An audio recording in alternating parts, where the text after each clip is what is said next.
Though we all have traveled many uncertain roads, we have always recognized something wasn't right. We searched high and low, yet our paths had never intersected. Our desire to seek truth and to speak truth has brought us all together. That thing of ours is rooted in truth, because truth is the only unshakable foundation. In the greatest book, it states in John 8:32, "For ye shall know the truth, and the truth shall make you free."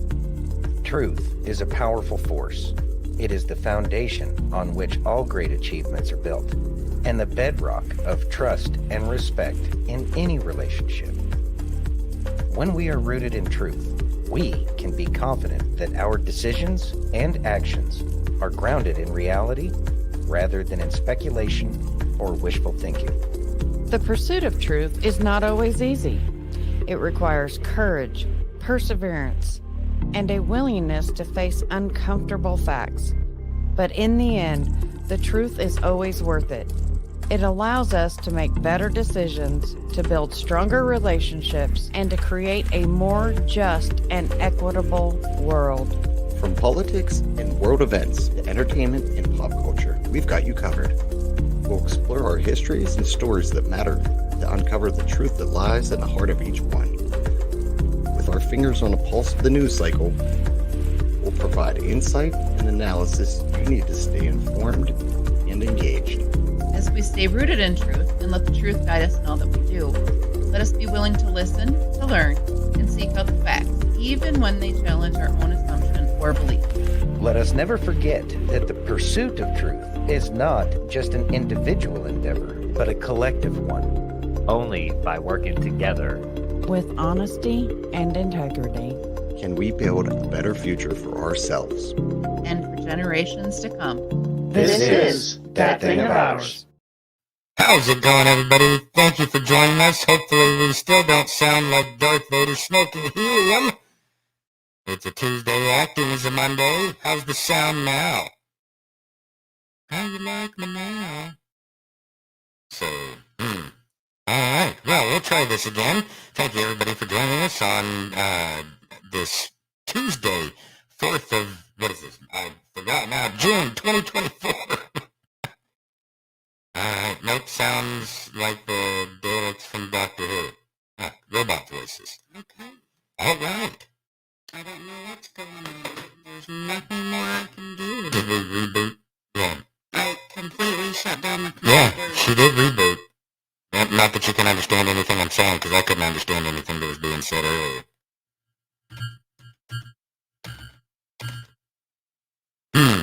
Alright. Okay.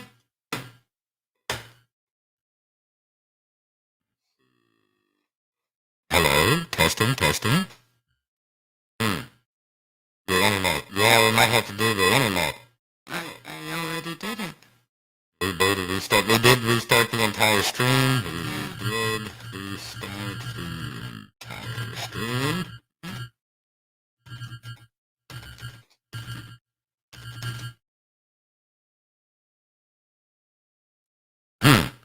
Alright. And it's a good show today, too.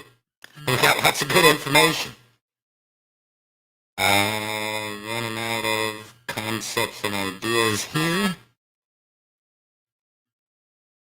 Let's see.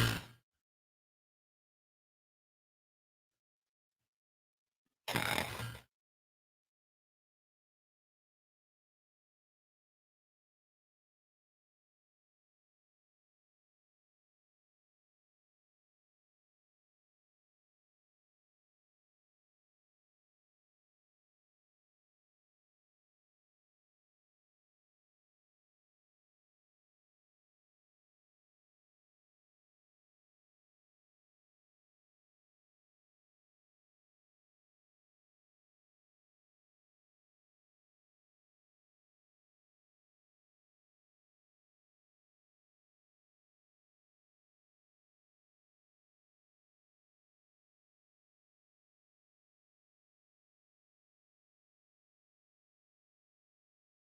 Now they're saying no sound. what about now? Utilize the same soundboard, so it could be pretty much anything. Yeah. Rebooted the soundboard too.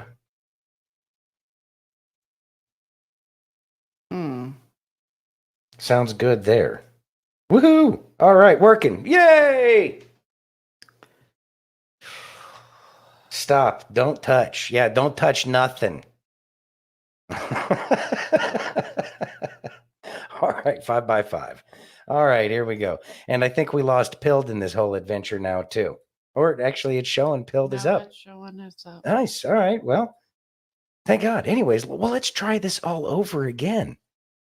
I'd like to thank everybody for joining us on this Tuesday, 4th of June, 2024. I'd like to thank everybody for joining us on Facebook, YouTube, Twitch, X, Rumble, and Pill.net. You can do the rest. All right. And then while Kay's still struggling in the background, we already started going through saying hi to everybody and everything. Sounds like Steph had some really good news from the doctor, so we're happy to hear that. And let's see. No, it's a brand new computer. Yeah, they're new computers, man. Sound card better not be going out. Pilled is up and running, says Ms. Bethany. Thank you very much, ma'am. We appreciate that. Okay, Pilled is about 30 seconds delayed with live on both. Oh, there's two of them up at the same time. Okay. All right. Well, we may have broken the internet this time. I don't know. Anyways, shout out to Agent Smith. Thank you for showing up. We appreciate you letting us know about your presence. I know that we're going to be getting in. Oh, hey, Colleen. Hello again. Apparently, we're going to be getting into some things that Agent Smith doesn't want us to talk about, but that's okay. We still got to get the info out. Let's just get it going. Yeah, let's just get going. All right. I think we had all of the shenanigans. And X is good. Thank you, F. Clint.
All right.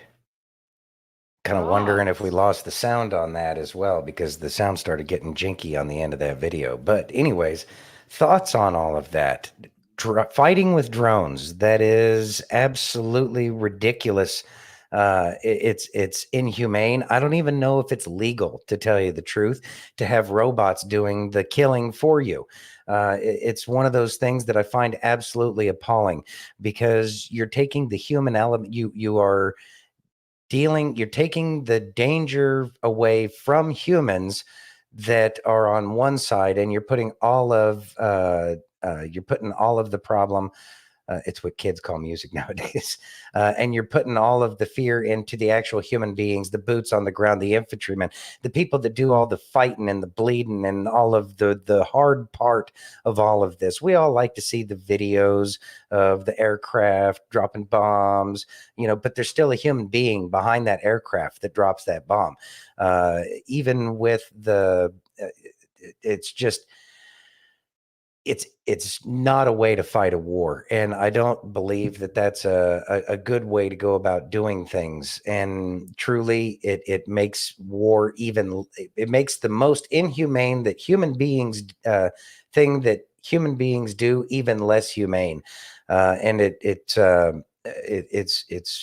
not even a sport, right? And part of war is that men go out and be men because they are standing up for something that they truly believe in. And I think that that's one of the really disgusting things about everything that's going on over there in Ukraine. But I know that this is an opportunity for a lot of the defense research companies to get out there and really stretch their engineering legs. But at the same time, war isn't about engineers making more and more fancy equipment. It's about men standing up for something that they believe in. So I find this absolutely appalling, and I pray that this style of warfare goes away soon, because it's not warfare. This turns it into some Hunger Games kind of crap, and I don't appreciate this, especially with the fact that Ukraine can't even get their own people to want to sign up for what's going on to protect their own country. And I find that it's just, I find it extremely aggravating. But then again, look at the president that they have over there, and look at our president for that matter. Well, there is that. Yeah. And speaking of their president, Speaking of their president, one of the biggest casino hotels in Europe was recently purchased by a company owned by Ukrainian President Volodymyr Zelensky.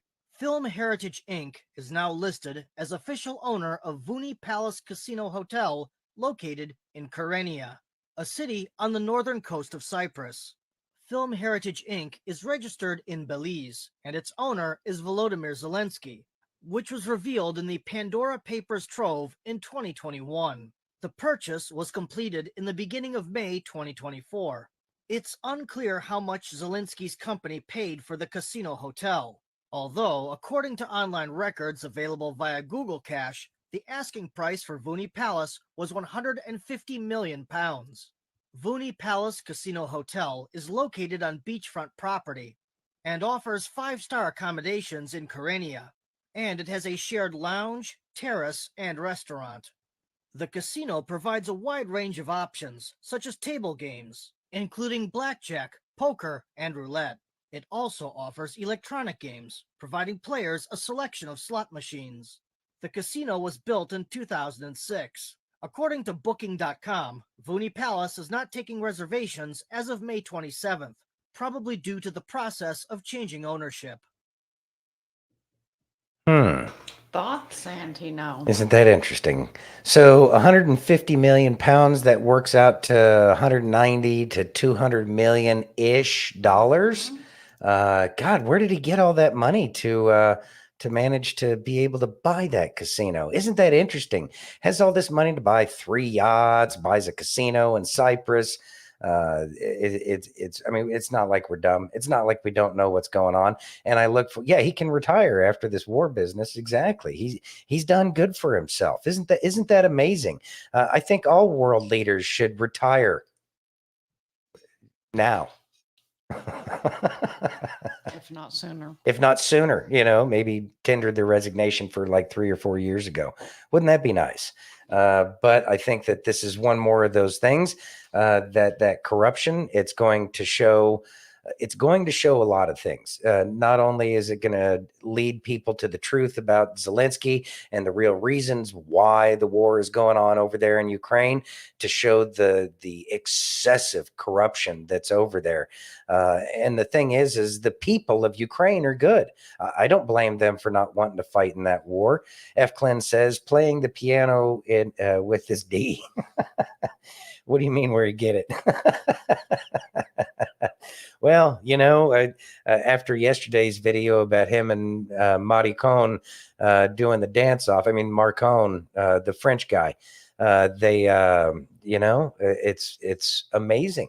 It's amazing, but this is more and more exposure. And let's think about it like this. All these people that just woke up because Trump got convicted over there in New York, I have a feeling that those people have not been exposed, or it's going to open their eyes right now to the things that a lot of us already know.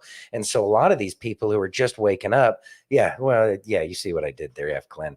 So I think what we're seeing right now is these things are happening, and these tidbits of news are coming out because all these people who used to deny all this information, the truth deniers that are out there, I have a strong feeling that those people are very much going to be going down all of the rabbit holes at this point in time.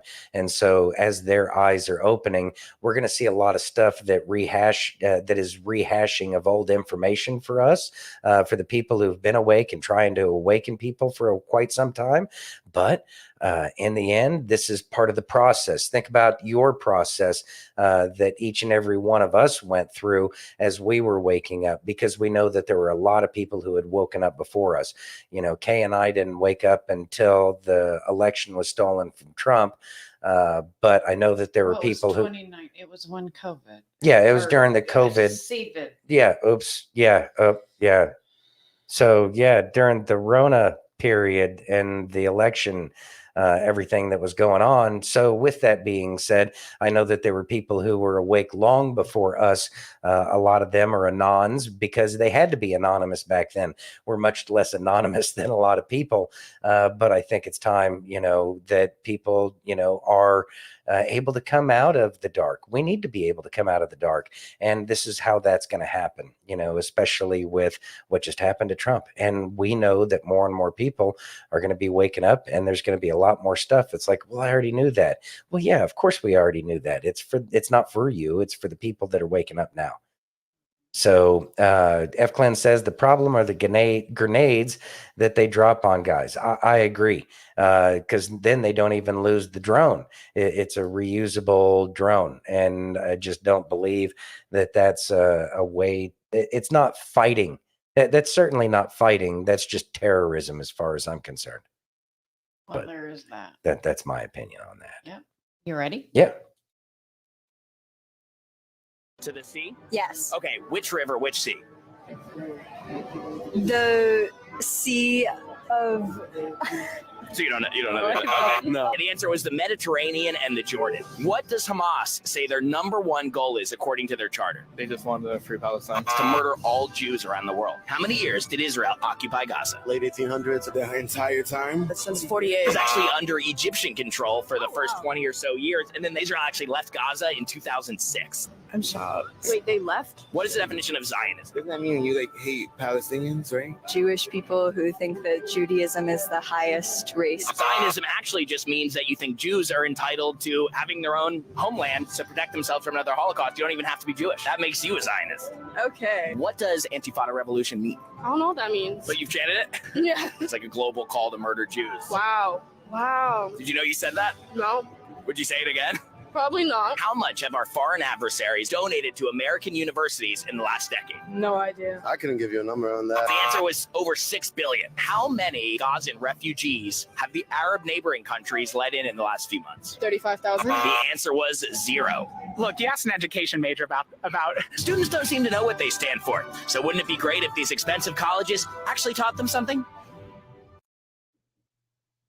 Thought Santino. Isn't that a surprise? These people don't even know what the slogans are that they're repeating. From the river to the sea. They don't even know which river or what sea. They don't know what their agenda is, that they want to remove all Jewish people from the world. Huh. I think we've heard that somewhere before in history.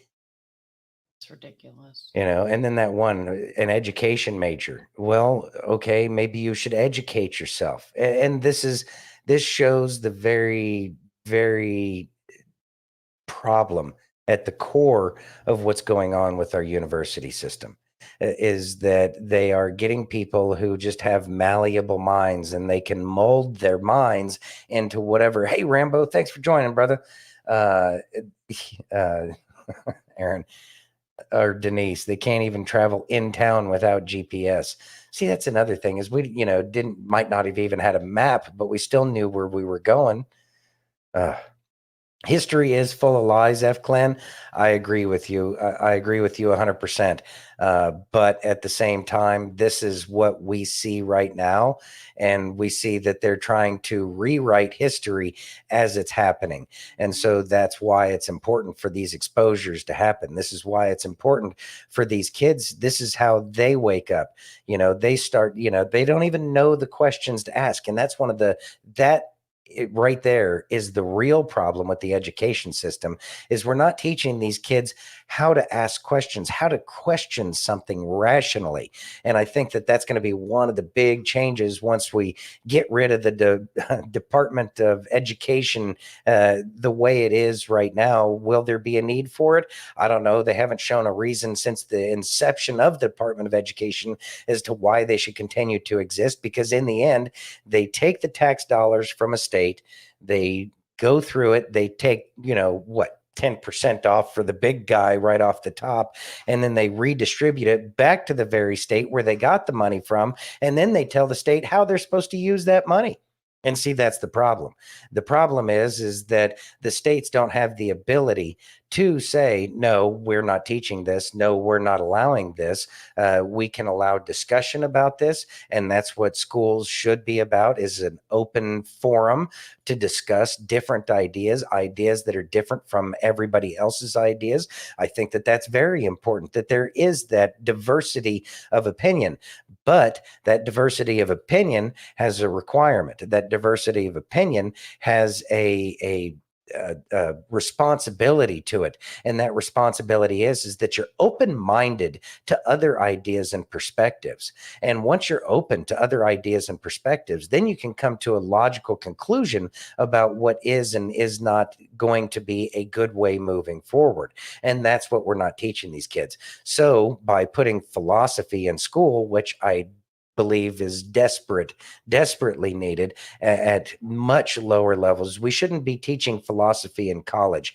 We should be teaching philosophy, the beginnings of philosophy, at elementary school, teaching kids how to ask questions. And we need to stop telling kids, well, stop asking so many questions. We need to encourage their questions. We just need to encourage better questions. And that's what a course in philosophy will teach. And so that's how I believe that we can move forward. And that's how we can fix all of these problems that we have. Aaron says the U.S. schools are just teaching degenerate sex. Boy, isn't that the truth? Get your kids out and grow intelligent humans at home. See, the thing is, what is intelligence anymore? Because they've completely redefined what intelligence is, to the point where, if they don't like that, teach them to weld. Yeah, you know what? There's a lot of brain power that goes into welding too. There's a lot of brain power that goes into being an electrician, to being a plumber, to being any of the trades, HVAC, whatever the case is. You have to have a sharp mind, and we need to build sharp minds. But we're not going to know how to do that unless people know how to think and how to reasonably question a set of problems that are in front of them. And that's what the schools should be able to identify, is the kids that have the ability to determine whether or not something is reasonable or rational based off of what we understand reason to be. Are you ready? Yeah. And so I did a study abroad in the Middle East with Israel and Palestine. Would you say you're pro-Palestine or pro-Israel? Pro-Palestine. As a gay man, I would be punished and or put in prison or killed if I were openly gay in Palestine. How do you react to that? I didn't know that. So it is illegal to be gay in Palestine. You are punished by prison or death. Israel? No, Israel has gay pride. Israel is completely open to lesbian and gay people. So Palestine puts them in prison or kills them. You weren't aware of that? I was not aware of that, no. So that does pose an interesting aspect. Have you seen the Queers for Palestine movement? It's a very common movement, but I don't see any Muslims for Queer movements. Yes, that's where it gets gray, right? Like, that's where I feel like... for me, it's not gray. I am fearful of Islam because there is no Islamic country on earth that embraces me as a gay man. So, okay. So maybe I'm confused because Israel, which is still an Islam country, right? No, Jewish. Okay. So Israel's Jewish, Palestinians are Islamic. Okay.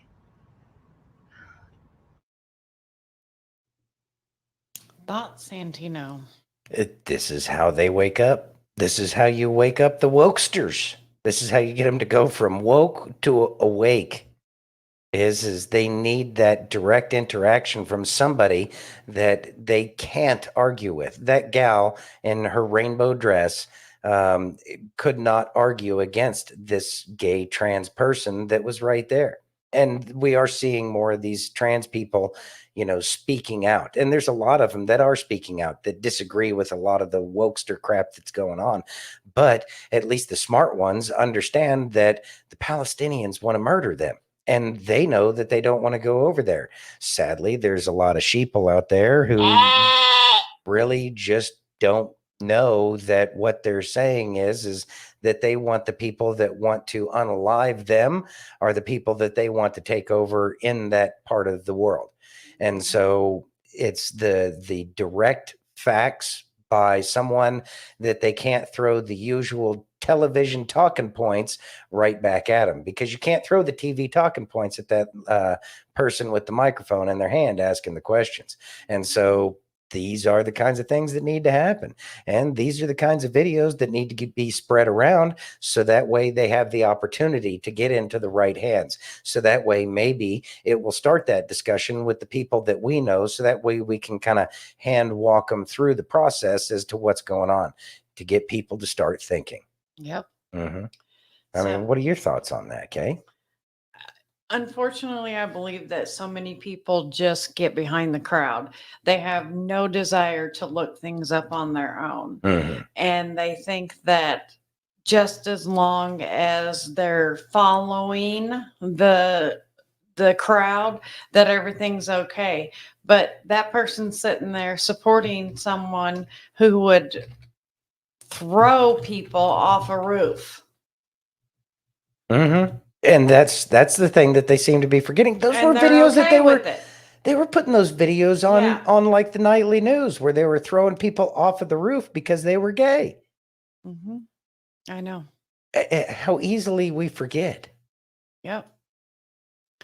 So I don't know. We're gonna move on. I mean, how else are you supposed to wake people up other than to have that direct confrontation? You have to, and have to be comfortable with that, verbal confrontation. Obviously, we don't need to go to physical confrontation. Right. That's what they generally want to do, because they get their ideas challenged, and then all of a sudden they think that they want to, go fisticuffs or something like that's going to work out. But exactly. Yeah. So that's why this one, I think again, Jesse is amazing. Language warning. Language warning. Language warning. Hey Pumpkin, it's Pride Month again. You already know I'm gonna do it. I do it every year. You ain't gotta tell me Happy Pride. I don't know about you, but I don't feel like I need any rainbows, signs, signals, or anything else to alert anyone around me that I am in fact a homosexual. I look pretty gay. I don't depend on my sexuality to get me through life. I don't need no handouts. I don't need no special treatment. I got this personality over here, and that works for me. I don't really identify with the community. I know I've already upset some people. I still don't fucking care. Like, I ain't mad at you for letting your freak flag fly. Just wish you would fly it inside your bedroom. I know some of you are like, but why don't you want to be part of this movement? We need your platform. No, you don't. You don't need me. Y'all got a whole alphabet mafia out there. You do not need me. You want to know why I don't want people to see the community when they look at me? I was around when we were like, hey, we just want to be treated equally. Yo, we don't need any special treatment. Just like, don't treat us like shit, please. And then all the conservative Christians were like, we can't let the gays get married because it's going to open Pandora's box. And the next thing you know, there's going to be homosexuals marching down the road with rainbow butt plugs and bondage gear on. And we was like, nah, dude, that's not what we want. We just want to exist without being tormented. It's not like we're going to end up dancing in a public fountain with our labias flapping around. That would never happen. Right? And here we are in a rainbow circus. And everybody wants to be part of it. They're trying to put P3DOs in this community. I don't want to be part of that. I don't want to be part of a rainbow leather bondage gear butt plug march down the road. I don't want to do that. I think our kids should be protected from that. I don't think our kids need to see that. Like, do it. Have the parties. Get your tits out. But don't do it in public. I remember when we used to get wild as fuck in the club, but there wasn't no kids there. I don't know, man. No disrespect. Like, for real. Like, do your thing. I don't agree with it being in the streets. the extra shit, we don't really have to fight for our rights anymore, man. We have them all. And if you know anything at all about manifestation, you know if you wake up in the morning and you think everybody's gonna hate you because you're gay, that's the people you're gonna run into. Personally, I never run into that. I wake up in the morning and just exist. Just go do regular people shit. I don't wake up and think about being gay. Not one time have I ever woke up and been like, well, it's a great day to be a lesbian. What I do in my bedroom has nothing to do with who I am as a person. I hate that it's starting to turn into that. And that's really all I gotta say about it, y'all. My pride flag's still red, white, and blue. You can unfollow me if you want to. I said it once, I said it twice, I'll say it again. I don't give a fuck. Happy Pride Month. Thoughts, Santino? Look, I know that there's always been people of the LGBT community back before it got all the extra everything else, right? And before they started separating between, let's see, lesbian, gay, and then now the queer and trans and all that other stuff. Like, it's just it was kept in clubs where those and houses, in private houses. And I don't think that most of America, especially Gen X, we never cared about any of that. I mean, obviously there were the kids, when we were kids, there were obviously the gay haters and stuff like that. And that was going to be part of society. But those were the minority, those who were holding on to the whole, the old school frat kind of mentality. But even then, the frats have changed from that in a lot of ways because they realized it's just causing more harm than good. So what do? You let them become groups unto themselves. And so long as you keep it in the Blue Oyster, wasn't that the name of that was the band, or no, that was the Blue Oyster Cult. Right. That's right. I'm trying to think of the name of I think that was the name of the bar in Police Academy, if I'm not mistaken, too. But anyways, but I digress. It was kept in clubs. I have no problems with those clubs, so long as those clubs aren't getting attacked, and so long as those clubs aren't attacking anybody else. It shouldn't be that big of a deal. If they want to have ceremonies that they call marriages within their little communities, I personally don't care, because that's not going to change the sanctity of marriage. I think that heterosexuals have destroyed the sanctity of marriage on their own with their serial marriages, 4, 5, 6, 7 marriages. That's just serial monogamy. That's not an actual contract of marriage till death do us part. They may say those words, but that doesn't necessarily mean anything. It has no weight. It has no value. So it's up to the individuals to put the sanctity in the things that they feel are or should be sanctified. That's up to the individuals to make sure that that's there. So F. Clint says, if you enter the club, your butt gets pinched. That's on you. And you know what? I want to say this too, because I had just graduated high school and I was working at a restaurant supply company, and I had to do a delivery for a beer refrigerator to a gay club here in Las Vegas. And you know what? Each and every one of those people there was absolutely respectful. Now, did they look at me like I was a piece of 18-year-old meat? You're damn right they did.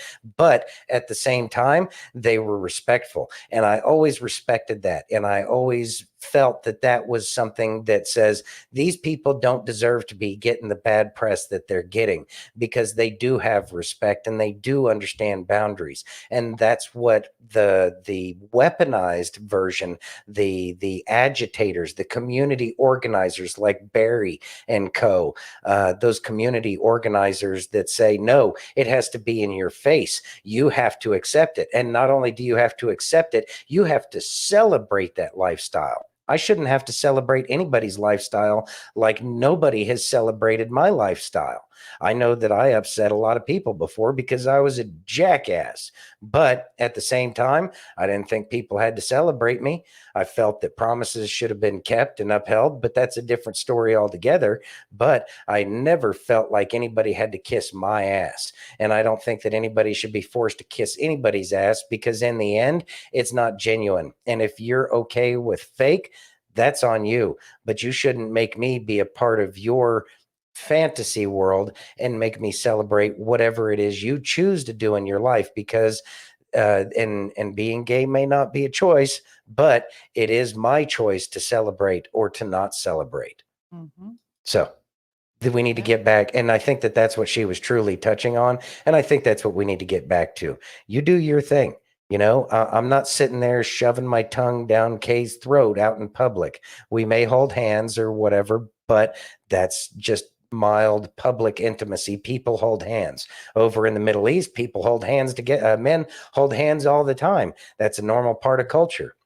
So holding hands is one thing, but to get into the changing of bodily fluids, even by the mouth alone, is something that needs to be kept in private. And these are the boundaries that we need to set. And this is an etiquette thing. In the end, it boils down to etiquette and the fact that we need to be teaching etiquette. So this is what Rambo had sent over to us. So all right. Shout out to Rambo. You want to go? If y'all ain't following Rambo, make sure y'all are following him. All right. Rambo says, holy shite, there it is. Do not swipe past this. They are setting up Trump to be in the same jail Epstein was in with no security. This is a blatant move to set up can we say that word? A coordinated unaliving event, attempt and conversation.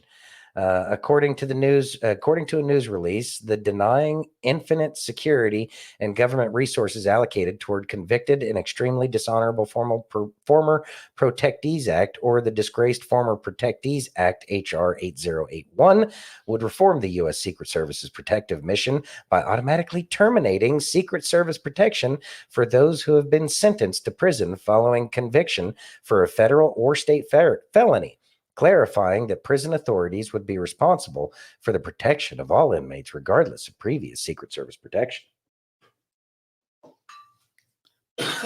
Goodness. So Benny Thompson is trying to be the one to get rid of his Secret Service. Never heard of her. Who is that? So I'm going to put this over in. You're going to post that one up? In the chat. So I think you guys should go watch go back to the whole thread. Go through the whole thread there. And just check it out. There we go. Thank you for sharing that. Uh-huh. Yeah, all right. Pop that one up. There's the link for anybody that's wondering. And yeah, you can find Joe over there on X. And he does so much stuff over there. Mm-hmm. Absolutely. He's the real deal over there. Yeah. So they're trying to get rid of his Secret Service protection. Isn't that a surprise? But I don't believe that that's going to happen, because Trump has got a lot of process to go through, and the election will happen before they even get him close to a jail cell. And we already know that it is a kangaroo court that he's been getting run through. They've been changing the rules of the game just for Trump. So the appeals will work. If the appeals don't work, it's going to go through the New York Supreme Court. The New York Supreme Court's has already ruled in favor of Trump on one of these things already. Now, on top of that, if the New York Supreme Court doesn't work, all of these things will get challenged in the U.S. Supreme Court. And the U.S. Supreme Court has been getting more and more traditional in their values and the rulings that they've been making. And so I do not believe that anything is going to happen to Trump in a jail cell unless he's going to visit Joe or any of his little cohorts there. I just don't see it happening. The election's going to come too soon. And the truth's already coming out. Hunter's already got some problems going on. Let's see, his laptop was just admitted into evidence for his firearms charges that they were trying to get dropped, but that didn't happen. So the wheels of the machine are turning, and they are turning in a positive manner. But these people are obviously going to be trying to throw absolutely everything that they can into Trump's way and to try to get him to stumble. But I just don't see that they have the ability to do that. They just don't have the momentum. And I have a feeling that a lot of people, unless they are specifically tied to the island or the people that are going to get snatched up and that whole, treason kind of thing that's going on, those are going to be the only people left behind trying to support this narrative. But we're finding fewer and fewer of those people each and every day. Yeah, absolutely. But let's listen to Senator Kennedy. Senator Kennedy? Yeah. I haven't heard him in a while. I know. He's great. Here we go. Here we go.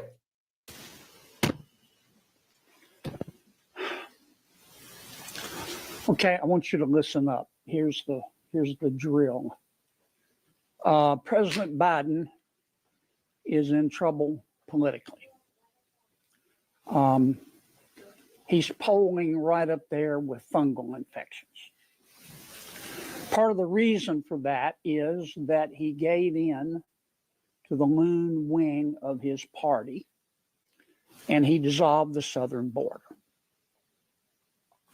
Now, 5 months before an election, he has to appear to be willing to do something about it, hence this executive order. And he expects you to report this epiphany that he has had, take what the White House is telling you, balance it on your noses like trained seals, and report it uncritically. For 3 years, we have watched President Biden push on a door that has been clearly marked pull. He's mismanaged Congress, COVID, the national debt, the economy, inflation, crime, Afghanistan, Iran, the war in Gaza, the war in Ukraine, and now, of course, the border. And every time, I think the president has hit rock bottom. He has managed to find a shovel and continue to dig. Hence, this executive order. And I think that's what the American people see. The first question I would ask President Biden is this. It's a little late, isn't it, Mr. President? It's a little late. You can't make this cat walk backwards. The president's border policies have allowed 8 million people to come into our country illegally. If you try to come into our country today legally, you are a sucker. You are a sucker. All you have to do is present yourself at the southern border. Now, for 3 years, President Biden told us all, there is no crisis at the southern border for reasons clearly stated on the teleprompter. And his plan to deal with the crisis at the border was to pretend that there wasn't a crisis at the border. Some of you reported that. Some of you didn't. Well, when the American people figured it out, because they may be poorer under President Biden, but they're not stupid, the Biden administration shifted its strategy. It then said, well, we know there's a crisis at the border, but we don't have any authority to fix it. That didn't work either, because the American people aren't cell deep stupid. So now he has decided to tell you that he has been born again. He has had an epiphany. He is now a border hawk. And that's what he wants you to report. Look, you can cut the hypocrisy with a knife. You know, I have seen the good side of politics, but I've also seen the dark side. I spent 25 years in the major leagues of Louisiana politics before I was sent down to the minors here in Washington. I have seen the good side, but I've seen the dark side. And this is one of the most cynical things that I have ever seen a politician attempt to do 5 months before an election. It is insulting. It is cheap. It is contemptuous. The American people see that. and I hope you do too. Thought Santino. I love Senator Kennedy. He's awesome. He really knows how to cut through the horse crap, and he brings up these excellent points. If you're coming across the border illegally at this point in time, you're a dumbass. Like you shouldn't have. You just show up, say, "Here I am. I want in." And they'll be like, "Oh, okay. Here, have a whole bunch of free crap." But at least you came through the front door. And that's what most Americans care about. Is just come through the front door and get put in the line. I know that the system's jacked up, but I have a feeling that Trump's going to be fixing that, because that's one of the things that desperately needs to be fixed is the process with which to become an American citizen. Now, with that being said, trying to make all of these changes 5 months beforehand, normally this is about the time that we start seeing the gas prices start to go up and down, and we'll start to see the gas prices really start to take a dive here soon. We'll probably see the prices of food go down. We'll start to see prices come down to counteract all of this Biden inflation. But the executive order at this point in time, when he's been going out of his way to make sure that all of these, what do you say, 8 million people have come across the border since he became president? 8 million people. Like, what's the largest city in the US? New York City at 12. Like it's almost a whole nother New York City that's come in the past 3.5 years. And now this guy wants to change like his tack on how to do this. No, this is just pandering. This is it's the worst kind of politics ever. And I think Denise says 17 million. Well, yeah, that could be too.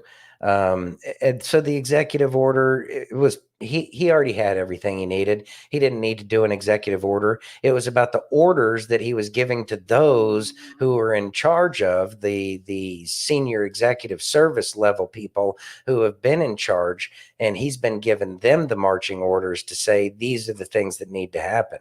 And I know that a lot of those people are tied because they're there by appointment. And I couldn't imagine having to play that level of politics, because I've met some SESs, senior executive service, the people, they're basically like generals. They're at the level of a general, but in the civilian side of the government. And so I don't envy their position or the things that they have to do, but the government isn't supposed to be political. It's like the military is not supposed to be political. The all of these agencies are supposed to be apolitical, and that's something that needs to be very clear. Is they shouldn't have to play the politics game to do their job, and that's why everything's gotten so messed up. But that's because of people like the Clintons, the people like the Bidens, the people like the Obamas, the people like the Bushes, both of them. So these are the things that are going to have to change very much, but that's why we have to have all of this exposure right now. That's why we see all of these dumb things happening. But these dumb things are the very things that are waking people up. Just all we have to do is look at, the conviction with Trump. Very dumb. Not a smart move in any way, form, fashion, or another, especially when they've been getting their ass kicked each and every time with all of their attempts at lawfare. They've shown that the legal system has a lot of fixing that it needs to go through. But we wouldn't know this unless everybody was waking up. So we're going to see a lot more dumb stuff. We're going to see a lot dumber stuff moving forward in the future. We just need to keep our cool and make sure that people are getting out to vote. Do not do the mail-in votes, because too many things can happen. Denise says, since 2021, over 9 million nationwide, 7.4 million at the southern border. This is from the Department of Homeland Security as of March 24th of this year. Thank you very much, Denise, for getting that accurate information. And then Aaron says, Trump is the Coke bottle that fell from the sky in the movie The Gods Must Be Crazy. Yeah. Well, there's that. There is that. You ready? Yeah. Let's move on. We're going to talk about the Book of Enoch. The Book of Enoch. The Knights Templar found the Book of Enoch, and they helped the church.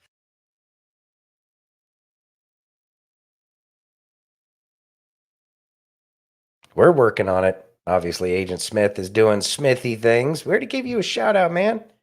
What's your problem, bro? Just be cool, man. To let the videos play.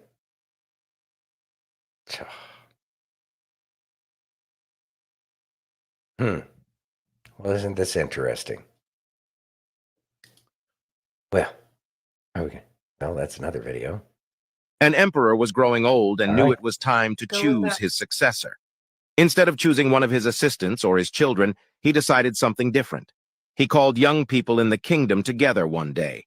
He said, "It is time for me to step down and choose the next emperor. I have decided to choose one of you." The people were shocked, but the emperor continued, "I am going to give each one of you a seed today, one very special seed. I want you to plant the seed, water it, and come back here after 1 year from today with what you have grown from this one seed. I will then judge the plants that you bring, and the one I choose will be the next emperor." One boy named Ling was there that day, and he, like the others, received a seed. He went home and excitedly told his mother the story. She helped him get a pot and planting soil, and he planted the seed and watered it carefully. Every day he would water it and watch to see if it had grown. After about 3 weeks, some of the other youths began to talk about their seeds and the plants that were beginning to grow. Ling kept checking his seed, but nothing ever grew. 3 weeks, 4 weeks, 5 weeks went by. Still nothing. By now, others were talking about their plants, but Ling didn't have a plant, and he felt like a failure. 6 months went by, still nothing in Ling's pot. He just knew he had killed his seed. Everyone else had trees and tall plants, but he had nothing. Ling didn't say anything to his friends, however. He just kept waiting for his seed to grow. A year finally went by, and all the youths of the kingdom brought their plants to the emperor for inspection. Ling told his mother that he wasn't going to take an empty pot to the emperor. His mother told him to be honest about what happened. Ling felt sick to his stomach, but he knew his mother was right. He took his empty pot to the palace. When Ling arrived, he was amazed at the variety of plants grown by the other youths. They were beautiful in all shapes and sizes. Ling put his empty pot on the floor, and many of the people laughed at him. A few felt sorry for him and just said, "Hey, nice try." When the emperor arrived, he surveyed the room and greeted the young people. Ling just tried to hide in the back. "What great plants, trees, and flowers you have grown," said the emperor. "Today one of you will be appointed the next emperor." All of a sudden, the emperor spotted Ling at the back of the room with his empty pot. He ordered his guards to bring him to the front. Ling was terrified. "The emperor knows I'm a failure. Maybe he will have me turned off." When Ling got to the front, the emperor asked his name. "My name is Ling," he replied. All the kids were laughing and making fun of him. The emperor asked everyone to quiet down. He looked at Ling and then announced to the crowd, "Behold your new emperor! His name is Ling!" Ling couldn't believe it. Ling couldn't even grow his seed. How could he be the new emperor? "1 year ago today, I gave everyone here a seed. I told you to take the seed, plant it, water it, and bring it back to me today. But I gave you all boiled seeds which would not grow. All of you, except Ling, have brought me trees and plants and flowers. When you found that the seed would not grow, you substituted another seed for the one I gave you. Ling was the only one with the courage and honesty to bring me a pot with my seed in it. Therefore, he is the one who will be the new emperor." The moral: honesty and integrity are more valuable and rewarding than deceit and appearances. True character shines through in actions of honesty, even when it is difficult or may seem like a failure.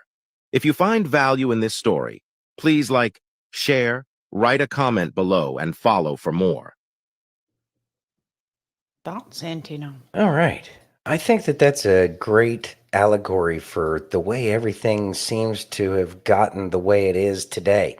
Is there's a bunch of fakers, and they tell people that they've done this miraculous thing, and the honest people are just trying to be honest. But the honest people don't seem to be getting pushed up. It seems to be the Bidens and the Obamas and the Bushes and stuff like that. And these are the problems that we've been going through. But this is the reality that we've all been living under, is those are the kinds of people who have been put up to the top. And those people are going to find themselves having to take takes some very difficult steps down, maybe kind of getting pushed down the stairs kind of stuff, or falling, well, trying to fall up them, but they'll fall down. But in the end, that's what the problem is with everything. And so in this great awakening that we're going through, more and more people are going to be looking for that honesty. And I think that people are going to be seeing the reality of dealing with the liars and the snake oil salesmen and stuff like that. And we're going to withdraw from that. People's discernment is growing through all of this. And that discernment is going to take those people that have been effective at lying up to this point, and they're going to be brought low. And we're going to see that they won't even be able to walk the streets. And we know that that's going to happen. We see this starting to happen. Just look at Robert the Zero. And so he's not even able to walk down the street without people calling him out. And so these are the kinds of things, that wisdom that we always knew deep down inside. I'd rather have an honest person that isn't as, I guess, capable of making it happen. We're not going to see those people, the liars, make it so much as we're going to see the honest people are going to be the ones that everybody starts to follow moving forward in the future. And we'll start to see everything start to look a lot better real fast once we start going back to the roots of what a good nation is built upon. And that solid foundation is going to be that integrity amongst all these other things. So keep on driving on, know that things are going to change, and that we're seeing them change right now, because really we're seeing the fruits of the way things have been, and nobody likes it. Absolutely. Yeah. Oh, in terms of, Denise was bringing up the fact that there's some kind of something going on. I do think that there is some kind of an attack. It looks like AT&T and Verizon have been going through stuff. Also a little bit with T-Mobile. Spectrum is a cable company. X had some glitches earlier today, but there's some things out there. Cox seems to be doing good. Shout out to Cox Cable. So there's some weird stuff going on, but at the same time, it'll be getting cleared out. I don't know. We'll see. But I do believe that did have something to do with why we had so many problems when we started the show a little bit earlier. It is what it is. Yeah. You ready? Yeah. Let's drive on. Oh, if you build it, he's going to show up, because Psalm 22 says that God inhabits the praises of his people. So as I stop and give God some praise, some glory, some thanksgiving, I'm building the house for God to come reside in. It doesn't matter if I'm walking through the hottest hell I've ever walked through in my life. If I stop and give God some glory, some praise, then I'm building the house and saying, God, you are welcome to come and reside in this place with me. And God will do it, because he ain't scared of your junk. He ain't scared of your circumstances. Matter of fact, God wants you to invite him in the midst right now. But today we have the choice. We can build the house out of praise, where God is welcome, or we can build it out of fear and worry, where God is not welcome. That's our choice. But you know what happens when we make the choice to build the house out of praise? Is that we are telling our enemy around us, oh, listen, you ain't getting me now, because you're getting my God. Oh, you're getting my warrior. You're getting my defender, the lover of my soul. Oh, that's who you're getting now. You're not fighting me, because I have invited him into this junk. And now you got to deal with him. And oh, fire, you may be hot, but you can't burn me. Oh, waters, you may be crashing like a flood, but you can't drown me. Oh, enemy, you may have me surrounded, but you can't touch me, because my God is in the midst, and he is worthy to be praised. Praise him today. Love you guys. Thoughts, Santino? Praise him today. So the flood, the storm that's coming, we're seeing this storm, and they're going to try to make people miserable, make people sad, make people scared, make people disbelieve that anything is going to be good. But at the same time, we're seeing those little glimmers of hope all over the place. And we talk about those little glimmers of hope, those little lights that we can hold on to. But a lot of people are in fear. They are afraid of the things that are going on. And those are the people that really need the help right now. But we are building this house. We're rebuilding this house. This is God's country, and God's country will be much better once we get God back into it. And so we need to keep that faith, and we need to show that faith, and that there are reasons to have hope, and that there are reasons to have faith that things are changing. Things don't look good right now, but that doesn't mean that that's the way it's going to be. So we need not worry, and we need to help others not worry, and to build that faith, because that's the exercise at this point as well, is to help other people build their faith that there is something bigger than them, and letting go of that egoic little tendency to think that I can fix everything. That needs to go away, that there is something bigger. And the only way we can fix this is through stronger communities, stronger neighborhoods, stronger cities, where people are relying on each other as opposed to relying upon some nebulous, the government. Is the government a good thing? Yes, it is. It's there for a reason. People do need some form of governance, but governance doesn't need to be quite so authoritarian, let alone so self-serving and so self-profiting.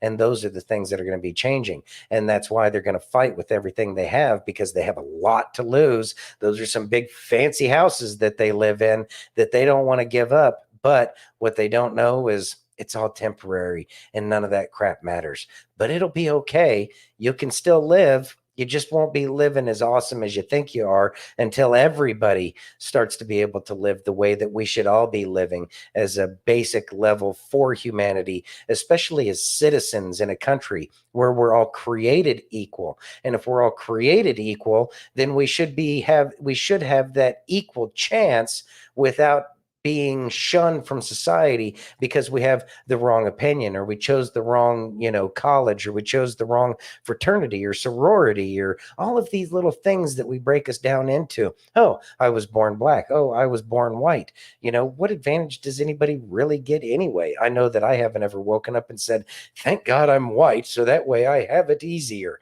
I haven't found it any easier because I'm white-ish. It depends on who you ask. The whole Italian thing, we're kind of white. It depends, if they need more white people, then the Italians are kind of let in. If they don't need so many, then we kind of get pushed off to the side. It's a real complicated thing. But with that being said, that shouldn't be a part of it. And we know this. We know that it should be about the content of people's character. And that's what we're going to. And the problem is that the people with the worst character, the worst content of their character, had that lack of character has helped them rise to the top and make it miserable for everybody else, because they think that they've got some kind of one up because they're in some kind of secret club. People like being in secret clubs. Well, yeah, because they want that unfair advantage. Yeah. And look at what unfair advantages get us. It gets sycophants to get to the top, and we get Joe Biden. Ugh. Boy, that shows you about all the superiority that they have. Yeah. Yeah. You ready? Yeah. Good old Tucker.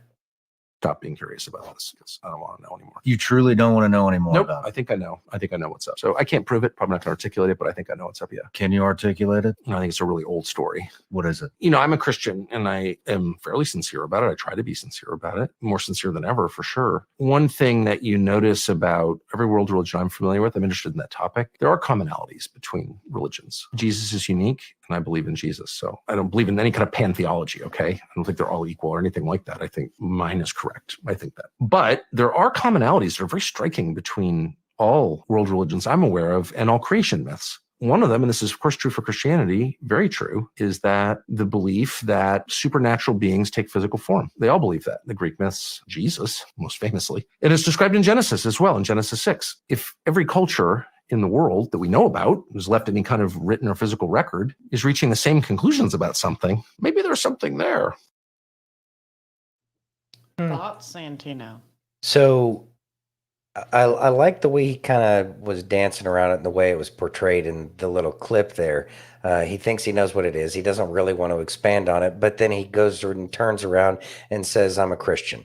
And so basically what he's saying is what I understand that to be is that it's not aliens, that it's demons and it's angels that we're seeing, and that is the war that's going on. It's the same war that's been going on since the beginning of time. And then he goes on to say that, many religions touch on the same subjects, and that commonality, I think, is what's important. And that's kind of one of the building blocks of what built this nation, is that it's supposed to be a bunch of people of every religion that comes together and has a more enlightened view about how we can connect with the divine. But with that being said, it was based off of the Bible. The Bible that we all read, the Holy Bible. The King James Version is what they were going off of back then. But there's many other versions at this point in time. And so since that's what the foundation of this nation is, and everybody acknowledges that Adonai, that he is Yahweh, that he is the creator of all, and that he is the one that everybody bows to, just like it says in the Bible. And that includes all of the demons and devils. They know who's the king, who the real king is. And so that's what this was based off of, is how can we all do this together? And I think that is part of the very fabric of what America is. And we're going to get back to that. And we're going to have that understanding that there are different religions, that this is the modern day version of Rome. And it's our job as Christians not to force everybody to be Christian and to follow our way of life, but the Christian way of living is how citizens are supposed to treat each other. And when we treat each other in Christian manners and we act in that Christian kind of way, that our words don't matter and that our deeds will do all the speaking for us, and people will naturally want to go to that Christian way of living. And that life will necessarily get better once we start acting in that loving kind of way. And I think that that's kind of the big umbrella as to everything that's going on right now. But I think what he was getting at, very much so, is that it's not aliens so much as it's the devil and his minions. Denise says, "Oh, thank you very much, Denise. You have to believe in the foundation for that to work. Grateful this family does." And a whole bunch of letters, MLGBY. Oh, I don't know what those means, but I'm not good with those. Whatever. But thank you very much. I do appreciate that $20 gift. That's awesome. Yes. Truly appreciated. I know the ML is much love. Much love. Oh, yes, much love. I know that one. Okay. You ready? Yeah. It's time to connect some dots. Welcome to Wednesday's class. I'll work on that introduction a little bit more.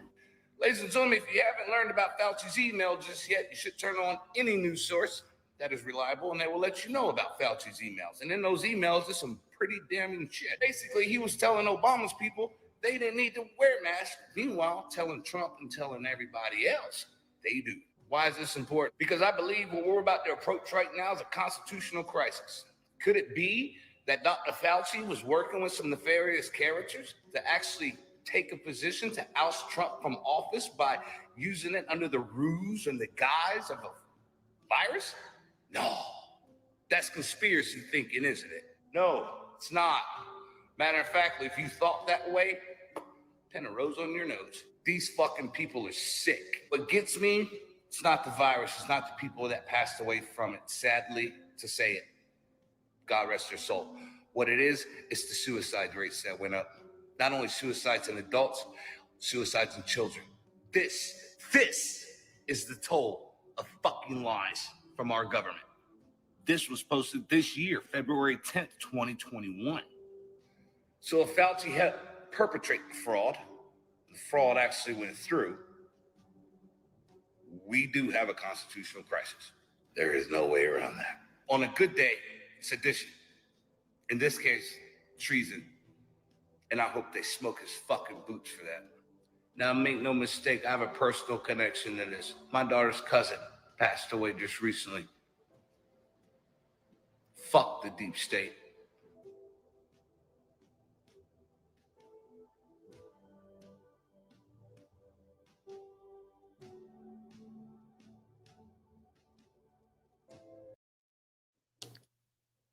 That was June 21. 21. He put that out. So, with that being said, it's good to go back and find out what was being said back then. The reasons that people were giving, the things that were being shut down, that were being silenced, very much silenced. So, with that, I think that Victor Vale, he's been spitting some truth for quite some time now. But it's something that kind of gets lost in all of this is that during the lockdowns, people that were already alone were forced to be more alone because they were locked down into their house and they were fed all of this fear porn through the television every moment of every day, and you couldn't find your way out of it. Meanwhile, there were the healthcare heroes that were learning new dance routines all over the place, yet they didn't have time to take care of the patients, but they had the time to learn dance routines. But these are the things that people weren't able to see, and that's why people were getting, like us, and like so many other people that are anons that could not, get the word out there because they were being silenced. And so a lot of these people weren't put on the direct numbers, the tolls, because they wanted all of these numbers, to make it look really bad. But in the end, they were the ones that put people in those situations. And if they truly were healthcare professionals, then they would have cared about their professional record and their professional, what's the word I'm looking for here? I don't know. I'm drawing a blank.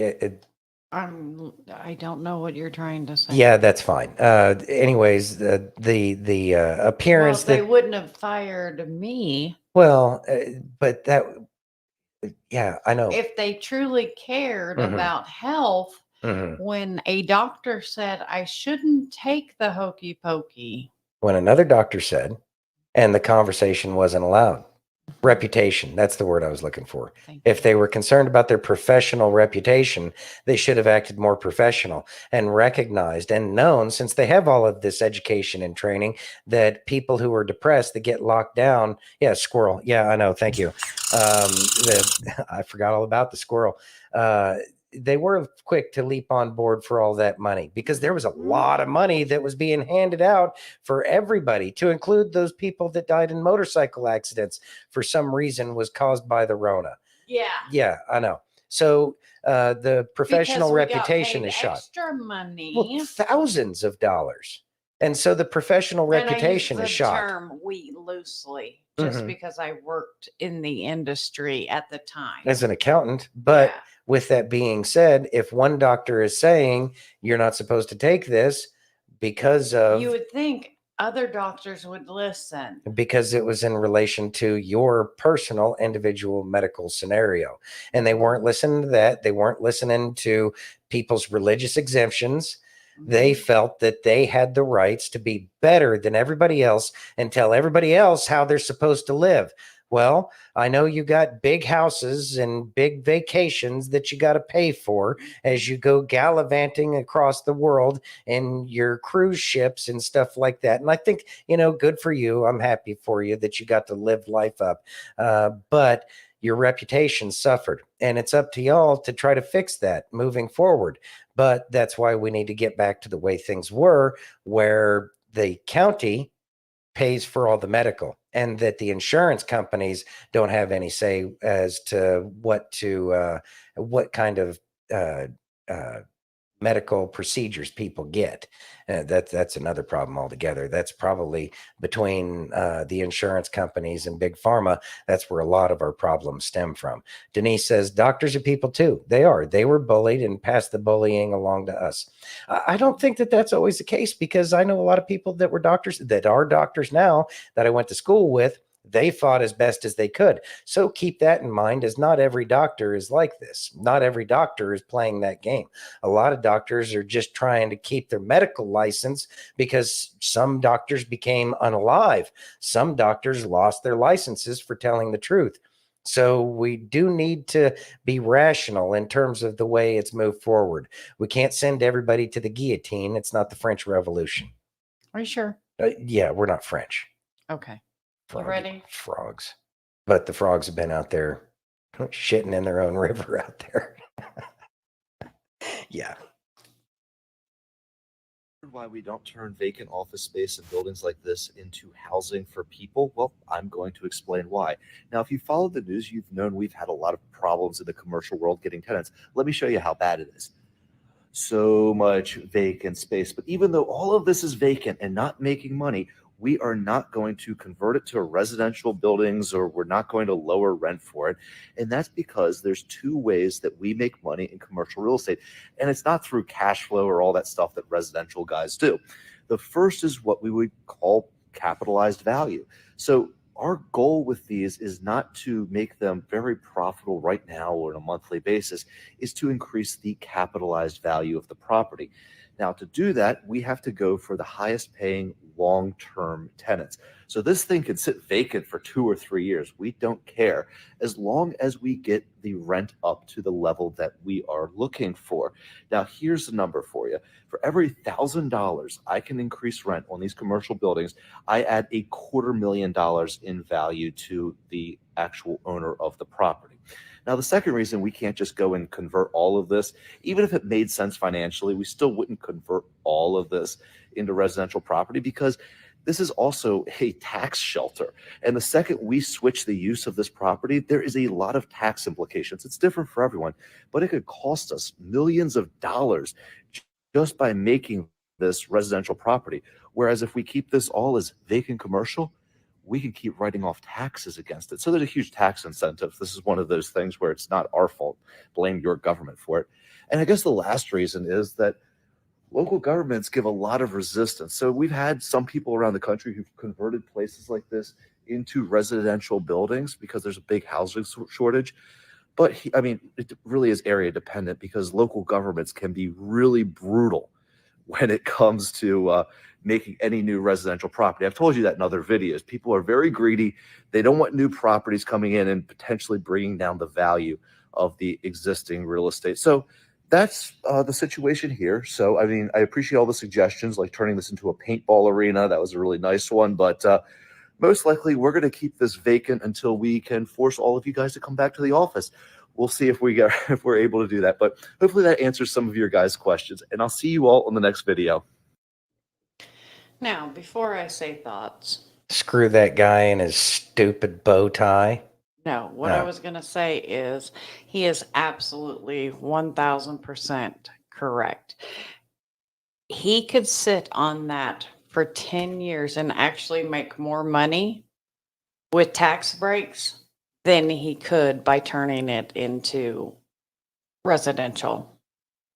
And that is the whole goal, is to ensure that everybody stops working remote and gets back into the office, because then they can make more money come about. Capitalism. There you go. It's not capitalism. It's crony capitalism, because they're the ones who were paying the politicians to put those bullshit things in place so that way they could get the tax breaks, so that way they could inflate the prices of the property to the banks. After all, that's what it is. It's about reselling it, and they'll be able to resell it if they're able to get higher rents in there for all of these businesses. They're the problem. Mr. Bowtie is the problem, because it's cold. It's cold, it's calculating, and they're the ones who created the problem. That's why they don't have rights to the property, because they abused the land that they stole from everybody else. I don't care about anything he says, because that mentality is the very problem. I'm sure that's what they teach in college. That's how you go about making money, but that's not how you go about making any friends. And that's how you piss off the rest of society. So, sit on it. That's fine. I hope you get the. I hope you have the day you deserve. Well, there's that. Because that's not the way it's supposed to be. There are people that are homeless all over the place. Citizens that are homeless. You know what, F Clan? I've felt the same way. I've had bad experiences with people that wear bow ties on a regular basis. It's really weird. Aaron says corporations should not own private homes unless it's 100% reclamation effort and resold back to private individuals. Yeah, and that is a way forward. But what we have now with empty buildings and empty land all over the place, so that way people can sit on it forever and a day, and they're not even selling the land anymore. They're just doing 99-year leases. They're not even selling it. They want to keep it for themselves. So this is why things are broken. This is why everything's homeless, because they're hoping that, and they're going to apply the pressure on the politicians that they've purchased, because they're a bunch of, hookers in office, our elected hookers out there. They're the ones paying for the hookers, and they're the ones that are creating the scenarios so that way people can't afford to do anything, and trying to get people back into the office. People don't want to go back into the office so that way they could have some petty king in his little petty kingdom run rampant all over everybody. I need you to have your TPS reports. I'm going to need you to come in on Saturday. I'm going to need you to come in on Sunday too. No, kiss my ass. I already give you too much anyways, and you don't pay me enough. Yeah. You're paying me just enough to keep from quitting, and I'm giving you just enough work to keep from firing me. That's what you got. That's what you got because of the system you created, Bowtie Boy. Mm-hmm. So, Bowtie Boy, you can take all of your fancy education and your fancy business maneuvering that you have and recognize that you're the problem. Yeah, not going back. Nobody should agree to go back. No, nobody should go back into an office. I actually get more done at home than I would in an office anyway. Imagine that. So they actually get more out of you that way. Meanwhile, they're still not paying. Nobody's paying anything that they should be paying, because most of the money's going straight to BlackRock, Vanguard, and whoever the other one, State Street or whoever it is. Megacorp. Yeah, Merrill Lynch, whatever. Yep. Warren Buffett. Yeah. All the billionaires. Look at the billionaires. That's where it's going. Zelensky, that's where it's going for his new hotel to go along with his yachts. Right. That's all I got. You ready? Yeah. The unrepentant cities that Jesus said on Judgment Day it's going to be worse for Chorazin, Capernaum, and Bethsaida. Those places don't exist anymore. The 7 churches in Revelation all were destroyed. Those cities where they were at were all destroyed. Temples 20 feet under the ground. Burned stuff, destroyed things, ruins. If Jesus told these people he was coming soon and they no longer exist, what are you to conclude by that? He says, if you don't repent, this is going to come. And now those places are completely melted, destroyed, buried under the ground. Okay, so what are you to conclude if you believe Jesus? I would say my conclusion would be that he told the truth. So if he came back then when he said he was going to come back, then we must be past the millennial reign, and we must be in a time of, hey, everyone telling us all a bunch of lies. Maybe we're in that time where Satan was loosed, because somehow Satan is loose and he deceives the nations after the millennial reign. Is it possible that we could have been tricked and we could be right in that time? Thoughts, Santino? I'm seeing more and more of these things that are pointing to the fact that the millennial reign has already occurred. And instead of Tartaria, it would have been buildings from the millennial reign where society was working with each other in love and harmony. That would make sense. It'd make a lot more sense than some of the stuff we've seen. Lord knows that they're going to deceive in every which way that they can. So, therefore, it's a possibility. It's a possibility that Satan's little season is upon us. We don't know, but either way, whether, it's end times, whether or not it's all just allegory, whether or not it's Satan's little season, whatever it is, that should make no difference to each and every one of us on an individual basis.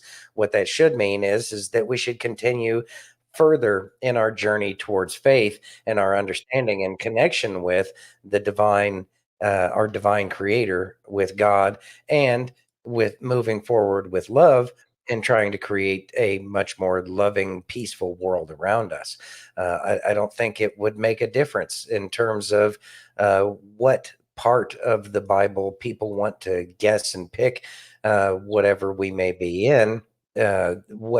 It shouldn't make a difference to us as individuals, one way or another. We should be sharing what a good Christian should be, or a good whatever it is you profess to be, because that's the only thing that's going to make the difference. I mean, yeah, it's all interesting, but what can you do about it? I don't know. Yeah, but I did find it interesting that all of those towns that were named, that they are buried and burnt. Isn't that weird? Sounds like No. it was worse for them. Mm-hmm. So He said it, yeah, so Uh-huh. it doesn't shock me at all. something to chew on mentally. Yep. But either way, Yep. we You still got to ready? do it. Doesn't absolve us from what we got to do. No. You ready? Yeah. There was a priest here who lived in the 4th and 3rd century BC named Manetho, who was one of the foremost historians for ancient Egypt. And in his writings, Manetho tells us that the pharaoh of the Exodus was someone named Amenhotep.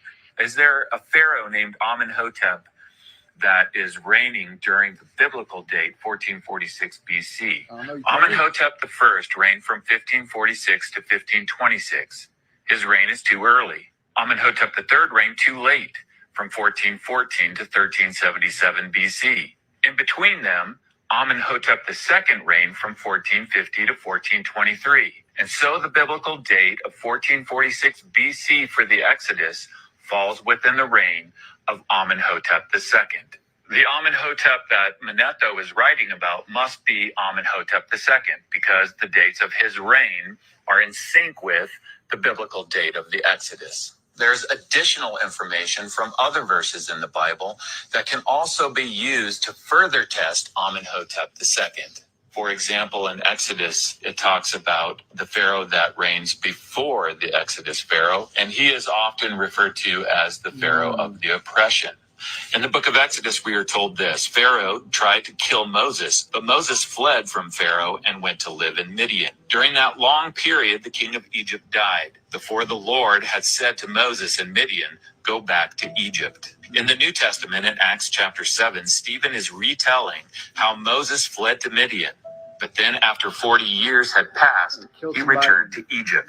We can test this then with Amenhotep II. Did the predecessor of Amenhotep II reign for more than 40 years? Well, his predecessor was his father, Thutmose III.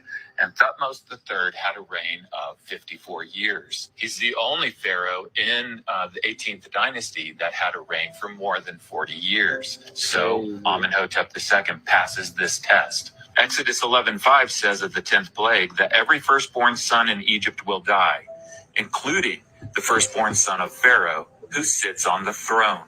If Amenhotep II is the Exodus Pharaoh, then his firstborn son should have died in the 10th plague. And so the successor of Amenhotep II is his son, Thutmose IV, who is not his firstborn son. His firstborn son died mysteriously, we know from the Egyptian records. This is the mummy of Amenhotep II. And the evidence is clear that he was the pharaoh of the Exodus. Thoughts, Santino? Well, how'd they find his corpse? He was buried at the bottom of the Red Sea. But with that being said, I think that a lot of these we probably don't even know who that really is. They probably just slap names on people because we know that history is just a set of lies that have been agreed upon. But that set of lies that are agreed upon had to have a smidge of truth in it to begin with. And I think that what we just saw, is much closer to the truth as opposed to the things that we've actually been told, because we know that they've gone out of their way to try to dismiss and to refute the Bible with all of their science and history and all the things that they teach us. So, with that being said, I think that the smidge of truth in there is the fact that that genealogy or those timelines are probably much more accurate, and it lines up with the Bible, which is one more thing that kind of points to the fact that the Bible might actually be more of a history book than the history books themselves. But I know it's mad talk. It's crazy. It's crazy thinking outside the box. But while we're thinking outside the box, because they've done nothing but lie to us about so many things, I think that we're going to have to try to piece it all back together like a puzzle. And this is how you piece puzzles back together. But to say that that was Amenhotep, I don't know. I think that if the Red Sea came crashing down on you, 200 foot of water came crashing down on top of you, I don't know if they would actually find you. But we have seen the chariots down there at the bottom of it. We've seen a lot of things down there. Yeah. So it's just interesting, but I think it's one more of those things that says that the truth is out there, not to be all X-Files and everything, but the truth is out there, but it's up to us to piece it back together. And that'll be kind of the fun part. Yeah. That's what Napoleon said. Yeah. All right.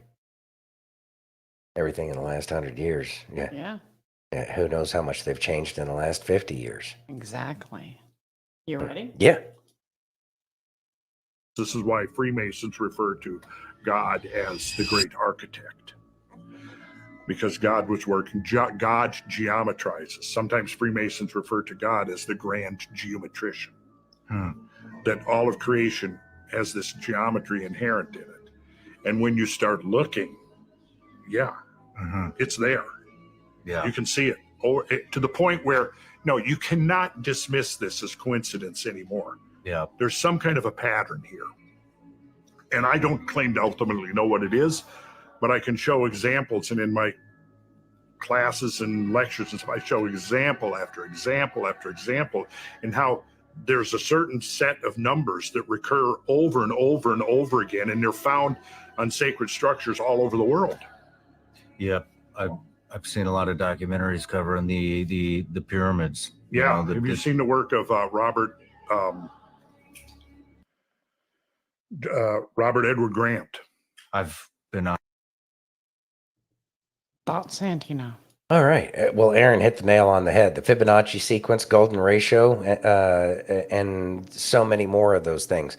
Pi in general. The fact that math was not invented, that it was only discovered.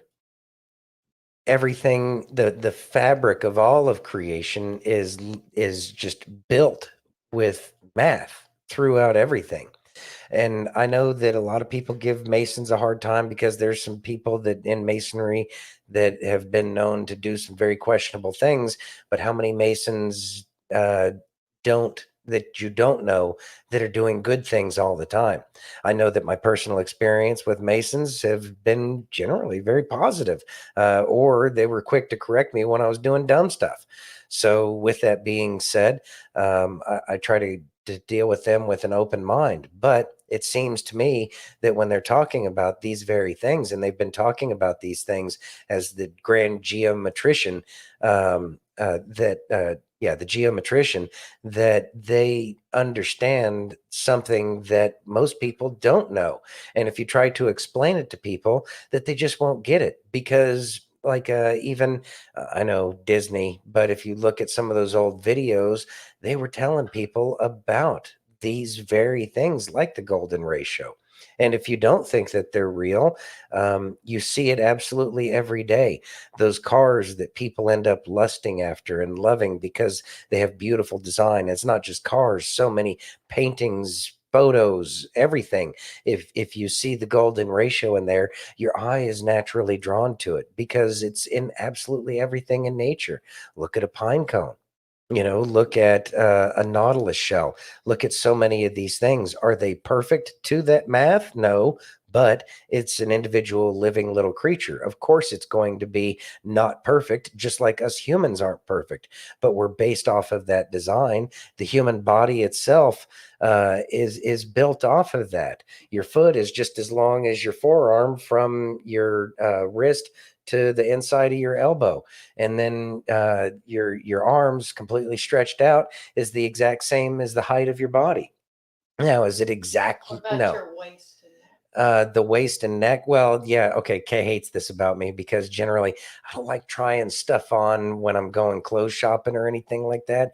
But if you take the pair of jeans and you just wrap it around your neck when it's buttoned, then that is similar to your waist, and that'll tell you if it fits, if it's even close, because we know that I don't know what the hell kind of mannequin they're using when they're designing these clothes, but you got to at least get close because you want to be trying a whole bunch of different jeans on that haven't been washed, and who knows how many people have been trying them on without any chonies or anything like that. You get some other person's ball sweat. It's just, yeah. Anyways, pardon the language and the imagery, but now I bet you don't try as many clothes on as you used to. But with that being said, our the body that we have is mathematical in and of itself. And so we shouldn't be so quick to shun some of the things that we don't understand, but we should try to understand the things that they do so that way we can get better ourselves. And how you go about doing that is each person's individual little journey in the end. Yeah, for marine, I'm not too bad. I love my crayons. I think they're great. Only eat the red and the gold ones. But other than that, Are you ready? yeah. Thank you, God, for everything. Tonight, I want to thank you for another day of life and for all the blessings you have given me. I am grateful for my health, family, friends, and all the opportunities you've provided. Please continue to guide my steps and light my path. Help me to be thankful for every moment and to face challenges with faith and courage. Bless all those I love and those in need of your help. In Jesus' name. Amen. Thoughts, Santino? We should be thankful for everything. And one of our closings to our prayers when we pray, Kay and I, is thank you, dear God, for everything. Understanding that that's a loaded, open-ended statement. It's almost as bad as asking for patience. But we do need to thank God for everything. Because everything is for our benefit, and we shouldn't get upset about the bad things that happen in our life because they're there to teach us and to make us grow. Well, that's an amazing thing, even though what I just went through sucked, but at least I know it's there to make me grow, so long as I'm growing and I'm paying attention to the lessons that I'm getting. So we should be thankful for everything, and that may be difficult sometimes, but gratitude, that attitude of gratitude is what's truly important. And we start to see the magic in the world when we do have gratitude, even for the bad things that happen. Just because it rained on your picnic doesn't mean that you can't have a good time anyways. I mean, if it Just wasn't, dance in the rain. well, dance in the rain. I mean, I would say try to catch raindrops with your mouth, but we don't even know what the hell's in the raindrops anymore. So, have a filter before you catch raindrops. You ready? Yeah. Just a really quick reminder here that every single person who signed this document is a felon. Every single signature guaranteed that the founding fathers would be treated as felons, and they were. Do you know that a lot of founding fathers died in prison, were tried, went to jail? Some died penniless, others were executed. This was a death sentence, but it made them criminals inside of the systems they were fighting. Those who fight evil, tyrannical systems are always persecuted. Persecution is a guarantor of revolutionaries, but the revolutionaries changed the world. Our founding fathers now have monuments across Washington, D.C. This document, this felon's document here, the Declaration of Independence, this is encased in gold and bulletproof glass in a nuclear bunker. That's how America treats our felons, our revolutionaries in this country. Thoughts, Santino? Beautifully said. They were felons, and they were given a unalive sentence. They were told that they will be hanged as traitors. Yet we read the documents that they wrote, and we recognize the freedom that they were trying to give each and every one of us. Masons or not, because I know a lot of people have problems with that. Masons or not, we're given a lot of freedom to be ourselves and to live in harmony and peace with one another. And that's truly important. And so when freedom becomes tyranny, when it becomes counter to the state, then that doesn't tell us that the people that want more freedom for everybody are the tyrants. As a matter of fact, it's the people abusing the power that was given to them for the people that they are supposed to represent or lord over, if that's, the kind of government that they live in, because power is given to those for them because they have the ability to take care of people. That is your job. If you're given power, if you're given responsibility, and this is something that's preached in the military, at least in the Marine Corps, some branches take it more seriously than others, but that is the point of you getting promoted, is that your power is given to you to protect your people. Doesn't mean you have to be a nice person. Doesn't mean you have to be loved by all. I mean, that's one of the things that Abraham Lincoln told us. You can be loved by, you can have, oh God, I forgot the old quote. You can have some of the people, some of the people love you. You can have all of the people love you some of the time, or some of the people love you all of the time, but you can't have all of the people love you all of the time. There it is. I knew I'd get it eventually. But anyways, that's kind of the point. And that's the challenge of leadership. And that's why people, real leaders, when they're given a chance to flourish, go to the top, because they are able to understand that and make it as best they can for as many people for as much of the time as they possibly can. And I think that that's one of the great things about President Trump is he made it as best as he could for as many people as he could for the short period of time that he was here, and he protected those benefits for us for as long as he could, even though he was out of office. But because he didn't have the support of the Congress, because a lot of that stuff was executive orders, a lot of that stuff went away right away. But with that being said, some of the key ones sure did seem to stick around. So that's one more of those things that kind of points to the fact that there is something militarily going on. And those would be the leaders that truly understand their role as leaders and generals in the military for the people of these United States. And so we need to really understand what a good leader looks like moving forward in the future. And Donald Trump, being an example that he has set, has been an excellent example in comparison to so many of the politicians. Actually, they've all been politicians because they haven't been statesmen. But he's certainly been a much better example of what a leader is than the politicians that we've had leading up to this point. And that's another reason why it's important to get him back into the office. Exactly. Are you ready? Yeah. Good morning. I'm Rosemary Jenks with the Immigration Accountability Project. As Senator Lee said, we estimate that there are upwards of 30 million non-citizens, so foreign-born who have not naturalized and are therefore ineligible to vote under our laws. The problem that we have now is that the Biden administration, there's a Biden executive order that orders all federal agencies to provide voter registration information to everyone they come in contact with. We also know that state election officials are not permitted to ask for proof of citizenship for applicants who fill out the federal form. So if you're a non-citizen in this country, whether you're an asylum seeker or a foreign student or whatever, if a government official hands you a voter registration form, you're going to think that you need to fill it out. Then you are going to be unlawfully registered to vote. If you vote, It is a deportable criminal offense.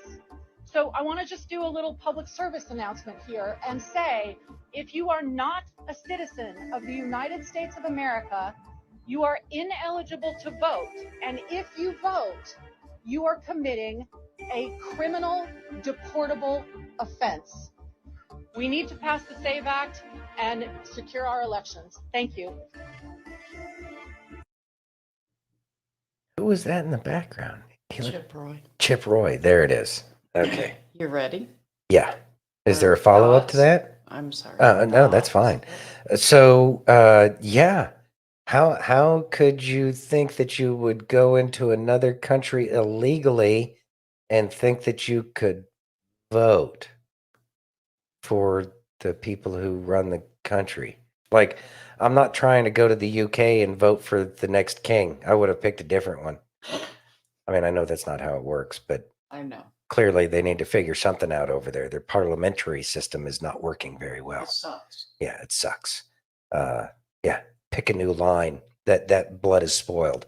Now, with that being said, I'm not going to another country and, sneaking in and trying to vote for whoever they got going on over wherever that's at. I'm trying to get a whole bunch of free everything. And trying to get a whole bunch of free everything. Like, it's incomprehensible to me. And so sometimes it's kind of difficult for me to think that who would think that you could go into another nation illegally and think that you would have some kind of a say? Now, with that being said, well, that's because they're being encouraged and they're being told that's part of it. And many of them have voted and have been voting for a very long time. I think that that's a criminal act that needs to be prosecuted. Because you are assuming rights that you don't have because you're not a citizen. That's not how this country of laws works. That's why it's not working so well right now, because those who don't deserve or have the right to vote have been voting. Now, with that being said, I do truly believe that it's a trap.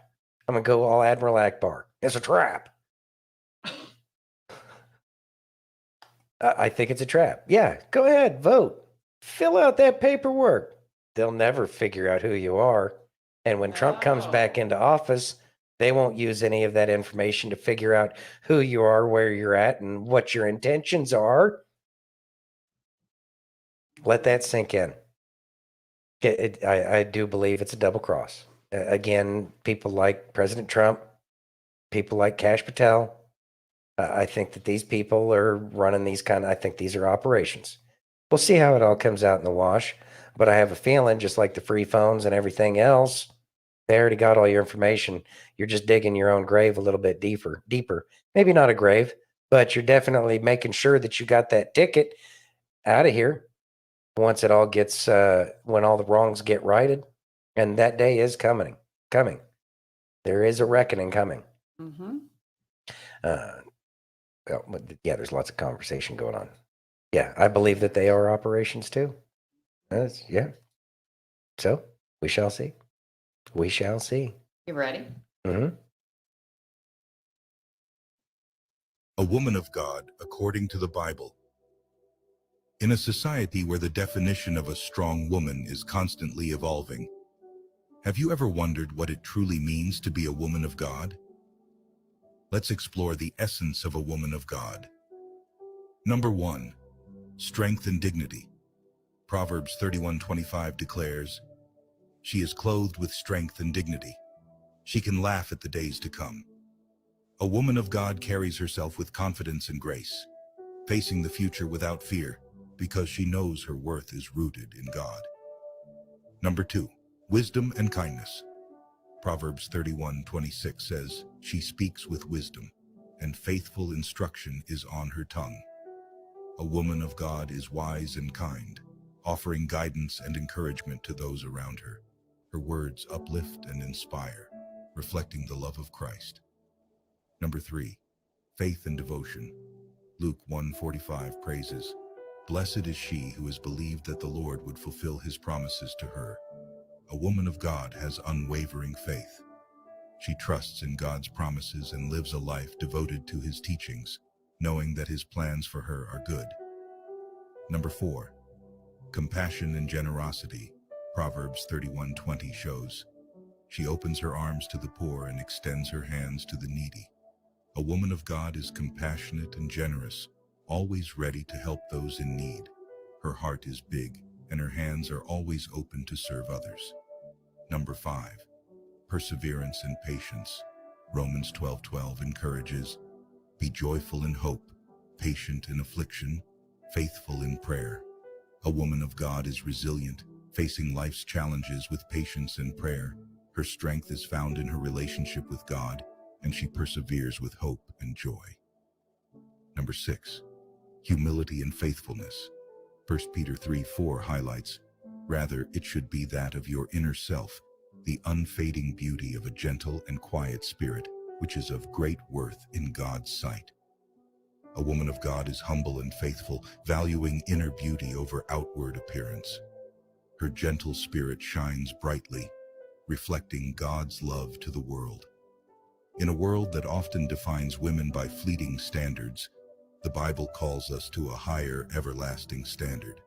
A woman of God is strong, wise, and compassionate.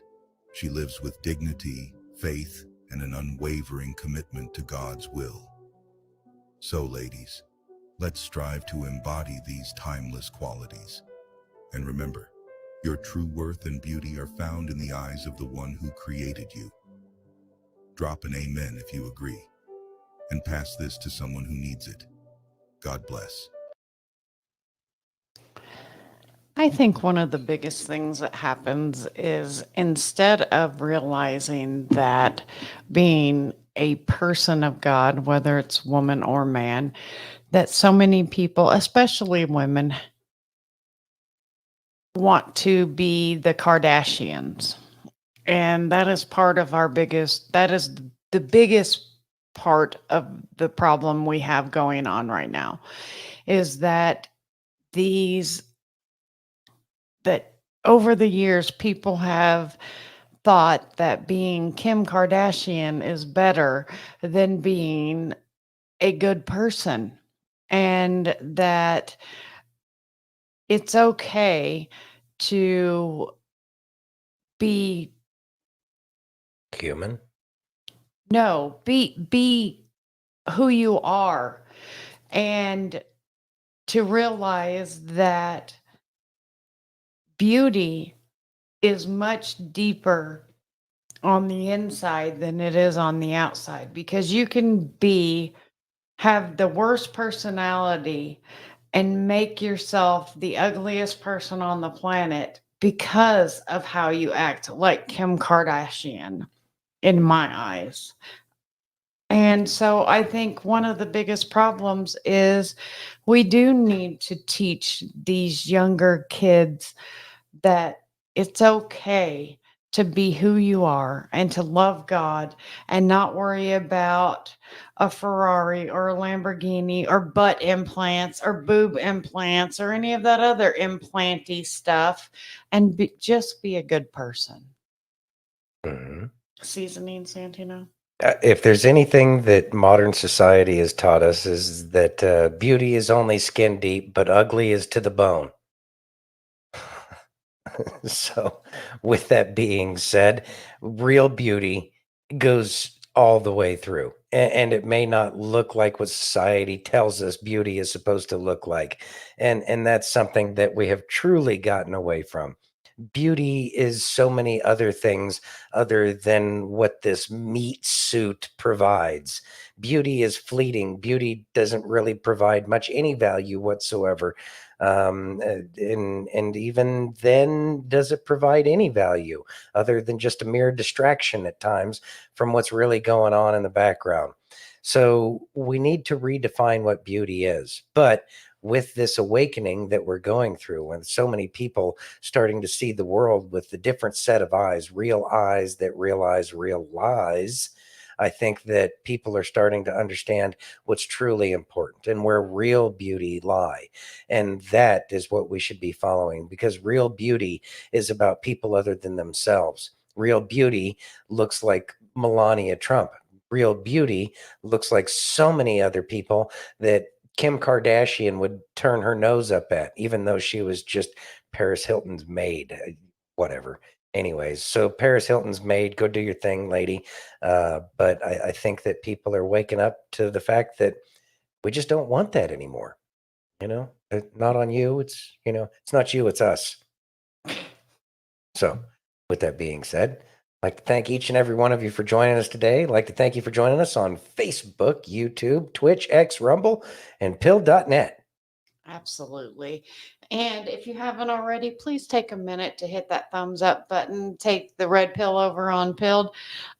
Smash that heart over on X. And thank you so much for working through all of the sound issues we had in the beginning. We truly appreciate each and every one of you. Yeah, go play in somebody else's sandbox, Agent Smith. But we appreciate your time. Yes. All right, everybody.